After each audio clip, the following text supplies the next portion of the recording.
We are at our 15th perek in Sefer Yehoshua, and now we get to a perek which is actually the longest perek in Yehoshua, but don't get confused because it's not really the longest in terms of content. There's just a lot of cities which are listed at towards the end. But let's just start off. The first point that we hear about in our chapter is the plot or the area, the allotment of Yehuda. So up till now we've been looking at the East Bank. We heard a little bit about Kalev's personal experience in Hebron, and now we hear about the rest of the Yehuda tribal allotment. The first part of our perek describes the Gorah comes out to Yehuda, and we hear the boundaries. So in Pasuk Aleph to Tezvav, we hear the boundaries. It starts off in the bottom corner of the Dead Sea, and we hear how it goes to Malei Akrabim, which is over here, which is sort of a mountain range, where Kadesh Barnea is over there. It goes all down to the corner over here, and really if you're actually supposed to go up the side, and it comes along to just below Jerusalem to the top of the Dead Sea. So we hear the framework of this particular, of the area of Yehuda. Then we have an interesting episode. From Pasuk Tes Zion to Yotes, we hear that, remember that Kalev conquered Hebron. He was given that as promise based on what happened in the desert. So the thing is like this. There's an area, he conquers this area which is controlled by these giants, the Bnei Anakim. And then there's an area called Devir, which he cannot conquer. So what does he do? He makes a bet, and he says anybody who can conquer Devir, which is called Kiryas Sefer, will be able to marry my daughter Achsa. And that's what happens. And this young man, whose name is Osni Ben Kanaz, succeeds in doing so, and therefore is wed to his daughter. But the interesting thing is, if you remember, that Kalev is called Kalev Ben Yefuneh, but he's called HaKenizi.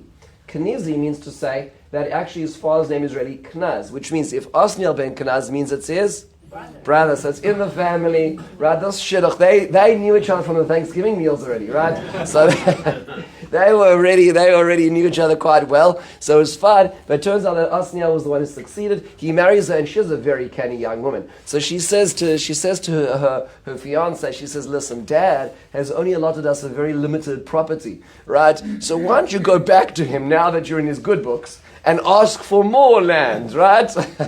And he's a little timid. This is his first opportunity to ask his brother for his daughter's hand in marriage.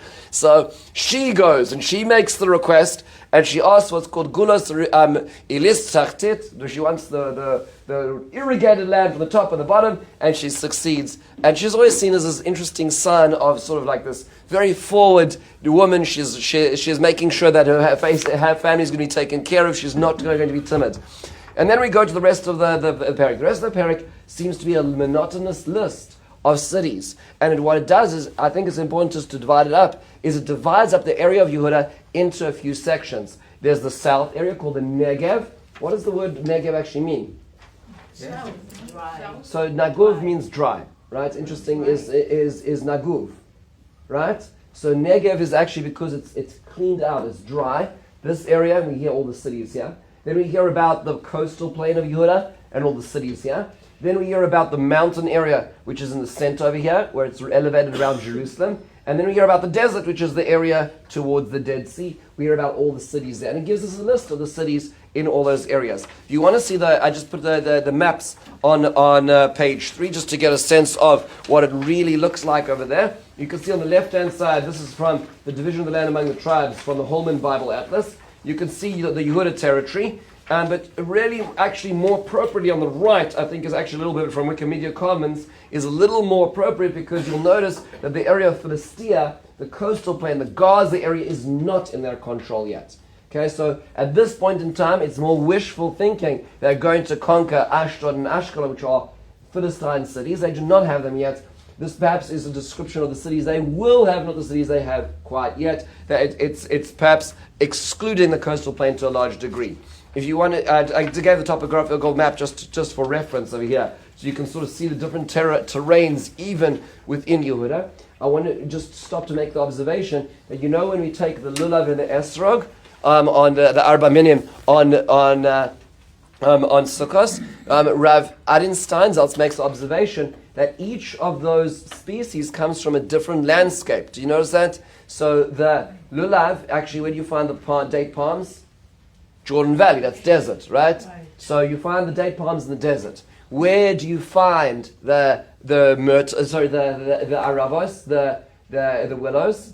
By the brook, by the rivers, right? Where do you find the myrtles? They grow in the mountains. Where do you find the esrog? They are in the coastal plain, right? So that's where citrus grows, which is fascinating because that means to say is that Israel actually, the Arba Minim is in a certain sense a unification of the geography of Israel. And even in Yehuda as a microcosm, because remember it's going to become its own state later on, it has all those areas which we've just described over here. We have coastal plain, mountain area, desert, right? We have all of those different areas together harnessed into one place. It's quite unusual to have all of that in such a small space. We're not talking about a very large area. In the Da'at Mikra commentary, they actually put together all the different areas, and they also give the cities and the number of cities that are mentioned in there. I'll put them on bottom page 4. You can see they divide into Negev, which is the desert, the south, Hashvela, the wetlands, Emek HaChof, which is just by the edge of the coast, Hahar, the mountain, and Midbar in the desert, and describes how many cities are listed. This is a summary of this latter part of the perek in numbers as well. When it says Samachei at the top left, it means Sach HaKol, meaning that's the total number of cities, and you can get a sense of 14 different chavalim, which means areas, municipal areas, and among them 112 cities listed in this area. So that's what's being described, not just the boundaries, but the populated cities of Judea. If you want to see it a little more clearly, I put it at the Da'at Mikra Atlas, which is not actually on the commentary itself, on the top of page 5. You can see all the cities as listed in these different areas, in the Judean areas. The border of Judea being the red line in that map. Now, a few basic questions when discussing this, because we are getting into all the details of every city right now. Number one is, why is Yehuda first? And the simple answer should be because... The simple answer is because Yehoshua put his hand into the lottery, and the lottery pulled up Yehuda first, right? So, meaning to say, this was a lottery, so it was the lottery. But that's not the only reason, because in the end of the day, why did God choose that the lottery should make? Meaning, like, we could just kick the question up one step. So, why did Hashem choose us? So, we see that Yehuda has a certain element of Malchus, right? So, as an example, we know that in the brachas that Yaakov Avinu gives his sons, although his firstborn should have really been the king, and that's Reuven, he turns to Yehuda and he says, Yehuda, ataya docha achecha. You're going to be the one who's going to, your brothers are going to admit to, and the sons of your mother are going to bow to you. You are the king. Now, the question you always have to ask yourself with these kind of things in leadership is leadership something you are or something you're given, right? Is it something that, and I know that I speak to a bunch of people, and some people are very negative about any form of leadership, and they say a leader needs to prove themselves, right? I mean, you have to show that you're a leader. It's not about your title. There are other people who the title itself requires, meaning it could be somebody who's perhaps not qualified, but the title will qualify them for it. Which way is it? So interestingly enough, we do see that he qualifies himself later on. So the Gemara in Sota describes that at the banks of the Red Sea, where everybody's trying to argue, do we go this way, that way, fight, cry, give up, what do we do? Nobody knows what to do. And the Gemara describes that Nach ben Aminadav, who is the leader of the tribe of Yehuda, is the one to jump in first, which splits the sea. Meaning to say they have within their DNA the capacity of being the one to take first, which is why it's fascinating when it comes to the desert travel. We know that the tribes are divided up into 12 different sections, and there are a box around the Mishkan. There's a discussion as to whether they traveled like a box, or do they travel in a line. Either way, we know that the tribe that goes first, as based on the Psukim and Baaloscha, is Yehuda, based on Nach ben Aminadav, meaning his actions reflect his status, his title, which is what's being described over here, which makes sense, which is why when Yehoshua disappears and the end of Yehoshua is reached, the first pasuk in Sefer Shoftim tells us that the tribes came to the Zakanim, the next elders, because there wasn't one singular leader yet, and they turned to them and said, who should continue on a state level, on a tribal level of conquest? And the answer was, Yehuda Ya'aleh Tchila. Yehuda should go first. Yehuda seems to take this level of being the first one. Like Nach into the sea, it's like Yehuda into the land. Right? So we see this pattern, which is why the first tribal allotment in Israel proper, not our East Bank. Yehuda is Judea, which is the section over here. What is interesting is when considering the story about Caleb's daughter, there's a lot of, you have to ask yourself, why do we need the personal story among the national like dialogue here. This doesn't seem to fit into the story necessarily, specifically. And so one of the interesting things about this is that I think it is important for us. I know, like on Tisha B'Av, for example, on the other side, when things are really negative, it's sometimes actually helpful, rather than talking about national tragedy, to understand personal tragedy. Right? So when you move to the Kinnas, which talk about personal stories, somehow it gives us a way in of understanding the national story. And I think perhaps that's over here, is that there are probably many Kalev and Achsa stories that were unfolding in this process. This is like a window into the personal experience. In the same way as we as Ashul hosted that unit of soldiers, there were 20 soldiers. There are tens of thousands of veterans right now coming back from war and trying to be dads and husbands and sons and brothers. Right? And so you say, how do we solve the problem? So, well, 20 soldiers? The answer is, well, yes, just we can only do it relationship by relationship, a little piece by little piece, and that's our way in. And in a certain sense, we have this mini story, this micro, we'll call drama, family drama, in the middle of a national conquest, as I feel like is a little bit of a window in. And that's why it's understood. The Gemara actually says that it says that there's more to it than meets the eye. And that is, if you look at the names of the cities which are to be conquered, then there's something that must be happening, which is more than perhaps would seem like just simply a family affair. And that is, the area that they want to conquer is a city called Devir, which used to be called Kiryat Sefer. Right? There's a Kiryat Sefer in Israel today, named after this one in the Bible. But the word Devir literally comes to the word Davar or Diber, which is words, and Kiryat Sefer is the place of the is the city of the book, right? So the Gemara makes an astonishing observation in the Gemara in Torah, which says that when Moshe Rabbeinu died, then there was a certain arrogance that the people felt, that Yehoshua himself felt, that he had accomplished or captured everything his master, his teacher, had told him. That's what he felt. But after Moshe died, in fact, they lost track of a number of the teachings of Moshe Rabbeinu. Because of their arrogance of thinking they knew everything he said, they lost that. And the Gemara goes on to say that Yehoshua was not able to reclaim it. And what was being described over here was not the capturing of a property or a piece of real estate, but the recapturing or the deriving of these ideas. Meaning, Osniel ben Kenaz, who's going to be, by the way, I'm sorry, it's a spoiler, he's going to be the next Shofet, right? Is going to in the beginning of Sefer Shoftim. He's going to be our first Shofet. This story is going to be repeated with differences later on. Then we'll see why. But in the meantime, he was able to reclaim the intellectual heritage that was lost through the process of Masorah. This is a very fascinating topic, which Rav Tzadok HaKohen of Lublin spends extensive time on, because understand something which is important to realize is there are different parts of Torah Sheba'al Peh, of the oral law. The written law we have. The oral law, in fact, was given in a way as a oral transmission of ideas explaining the biblical tradition, the actual text itself. And what's interesting is that for the first number of years, it was simply a transmission. I hear this, I transmit it. You hear this, you transmit it. And that's what the mission in Perek is describing. At a certain point, it stopped being a transmission, it turned into actually derivation, which means they were taking the sum total of ideas they had, and they were expanding those ideas into a further corpus of material. Like at the times of Anshe Knesset HaGedolah, they started creating systems in the oral law which were beyond the scope of what they were transmitted. So as an example, Moshe Rabbeinu says, Ulakachtem lochem pri Eitz Hadar, that's a pasuk in the Torah in Parshas Emor. Moshe Rabbeinu received from God at Sinai that meant to be the Esrog, and he told Yehoshua that. Yehoshua told the Zakanim that. The Zakanim told Osniel, and that's why no Jew, not even those in the furthest reaches of the world, shake mangoes. Right? Nobody has, and by the way, Jews are very argumentative, and we have lots of different traditions, but no one has a different tradition, because that was one of those oral traditions from Sinai.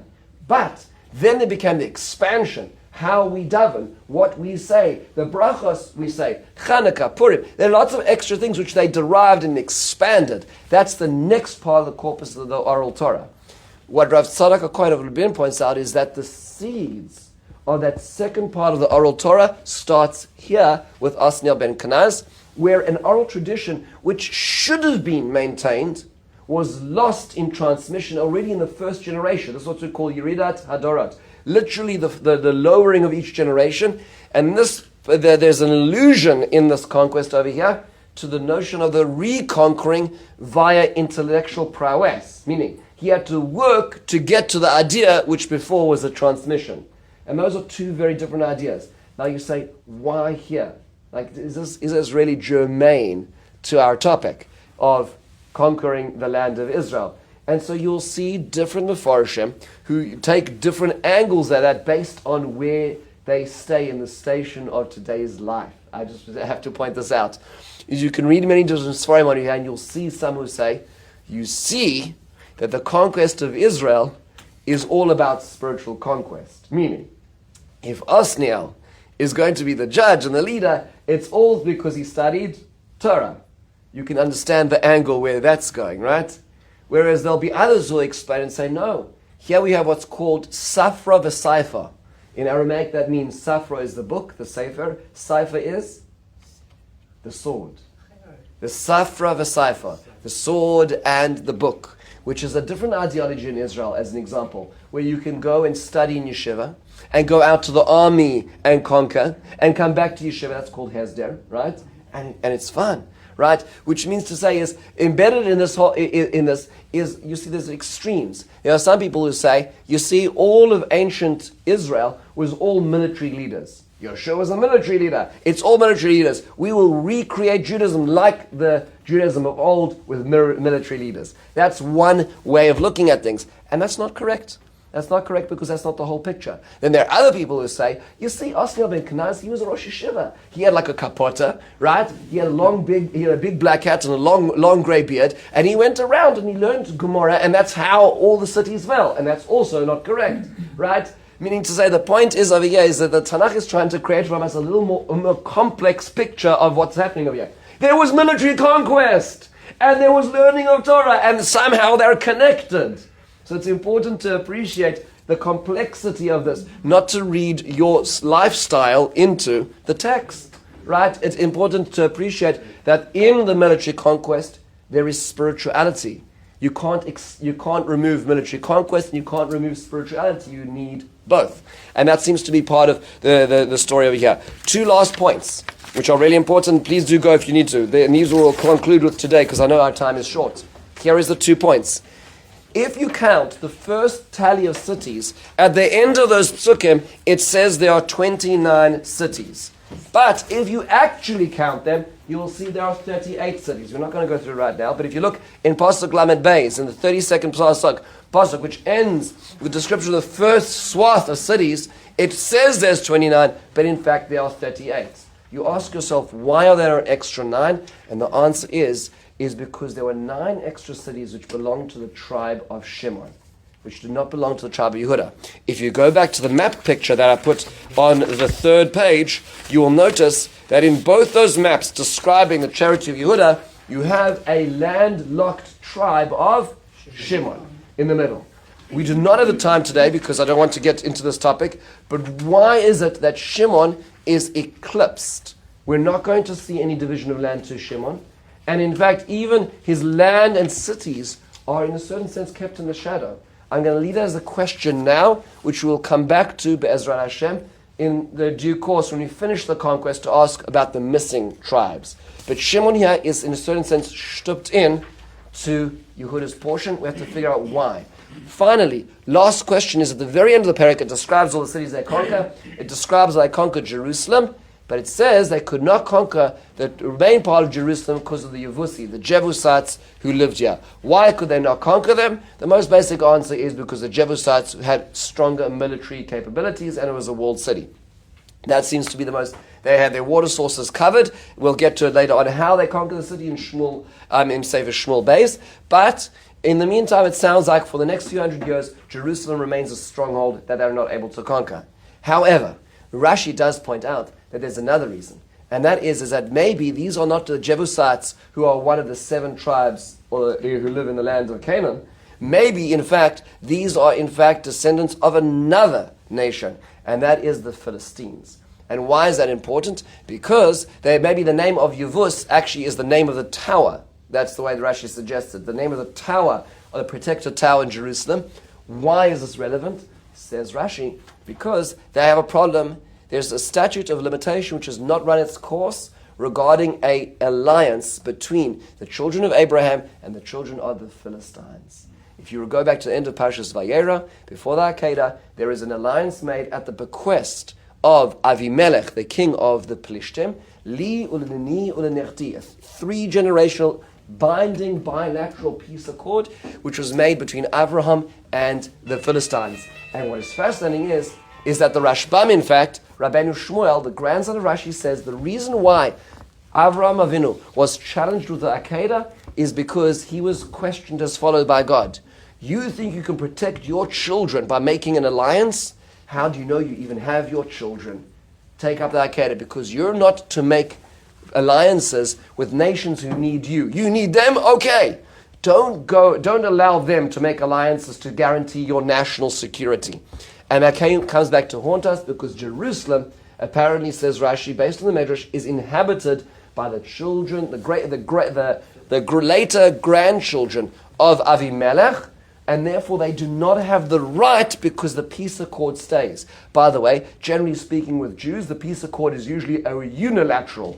Right, it's usually the Jewish side who always upholds the peace accord, but nonetheless, we still fall for the same moral high ground, and there we are, unable still to conquer Jerusalem, even though it is squarely in the territory of the Israelites because of this alliance. And it remains, so to speak, a little island among the rest of the conquest, which is going to be a problem. So folks, if you read this perek the first time around, you just see a lot of names. But in those names, there's a story being told, and the story continues as we now move northwards to the next tribal territory.